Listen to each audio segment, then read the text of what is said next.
The mere thought of having to take a calculus course is enough to make legions of students break out in a cold sweat.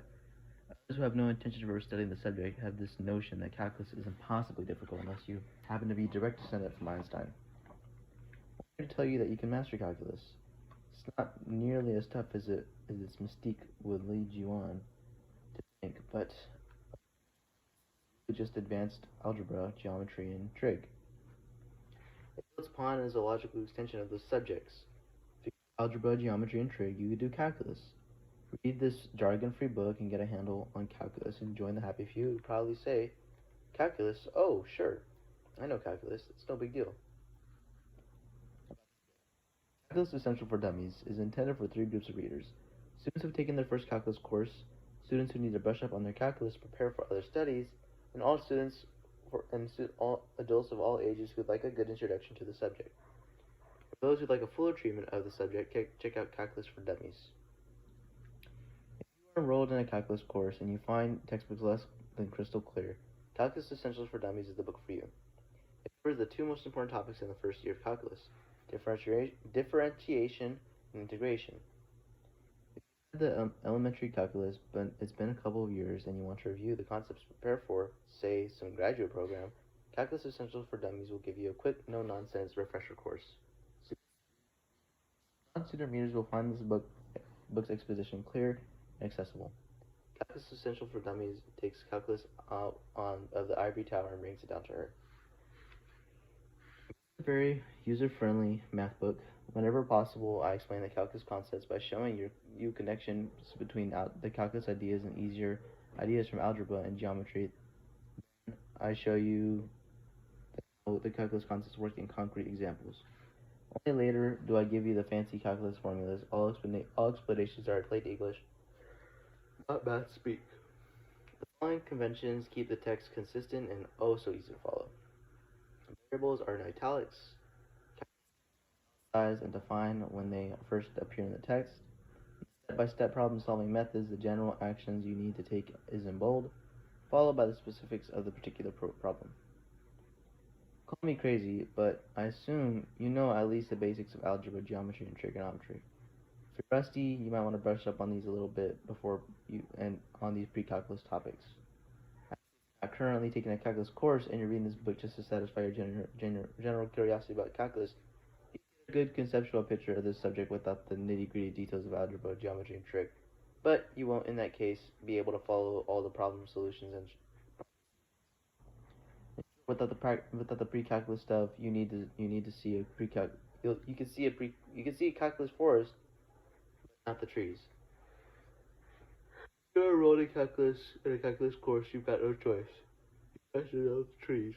I'm going to do some work. Yes, work. The word, yes, that's work. Work. I've tried to make this material as accessible as possible, but it is calculus after all. You can't learn calculus by just listening to a tape in your car or taking a pill. Not yet, anyways. Chapter 1, of course. If you want to start at the beginning, if you already have some background in calculus, or just need a refresher course in one of the areas, then feel free to skip around. Use the table of contents to index to find what you're looking for. If all goes well, in a half year or so, you'll be able to check calculus off your bucket list.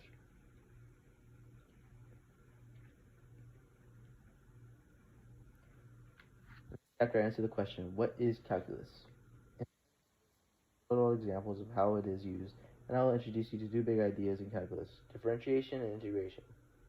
Finally, I explain why calculus works, and reading this chapter you will understand what calculus is all about.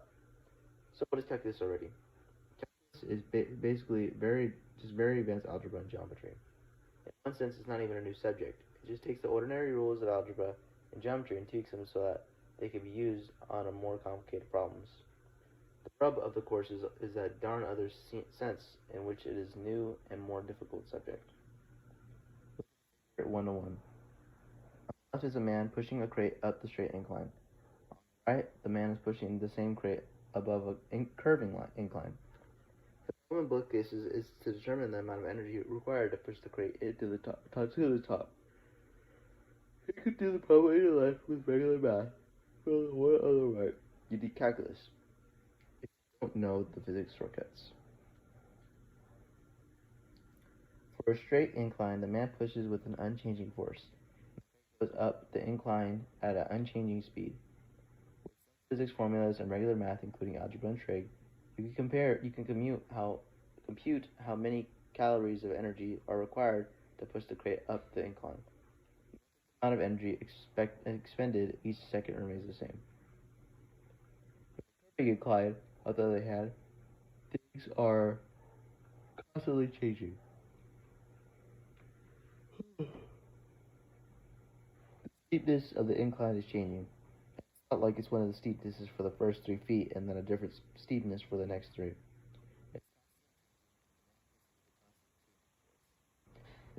The incline, the harder the push. As a result, the amount of energy expended is also changing.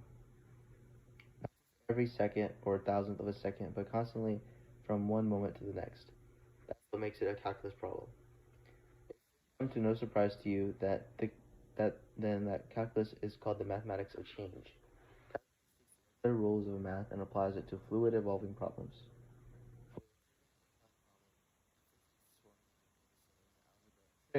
You stay the same.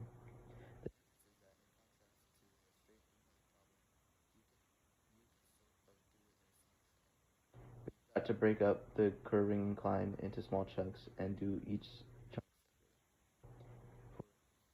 Figure 1 through 2 shows a small portion of the curving incline blown up several times in size.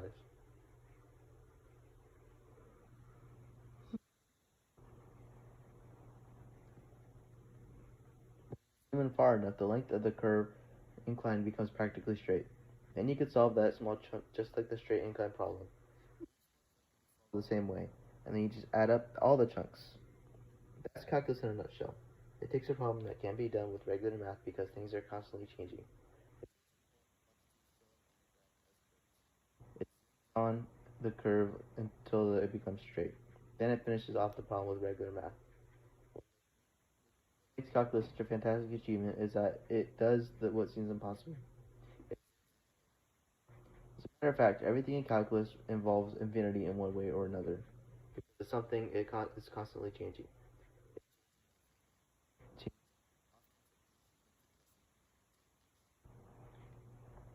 with regular math, you could do the straight incline problem. With calculus, you could do the curving incline problem. With regular math, you could determine the length of a buried cable that runs diagonally from one corner of a part to another. Remember the Pythagorean theorem? With calculus, you can determine the length of the cable hung between two towers that has the shape of a catenary, arc, or a parabola. Knowing the exact length is an obvious importance to a power company planning hundreds of miles of new electric cable. Calculate the area of the flat roof of a home with regular math. With calculus, you can compute the area of a complicated non-spherical shape, like the dome at Minneapolis Metrodome. Architects need to know the dome's area to determine the cost of materials and to figure the weight of the dome, and without snow on it.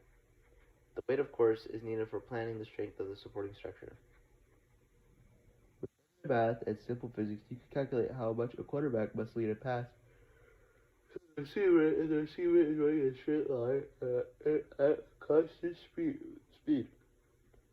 NASA in 1975 calculated necessary lead for aiming the Viking 1 at Mars and needed calculus because both the Earth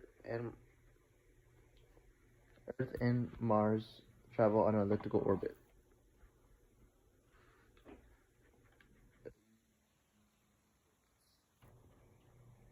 The speeds of both are constantly changing, not to mention the fact that it is on its way to Mars. The spacecraft would also affected by the different and constantly changing gravitational pulls of Earth, Moon, Mars, and the Sun. See,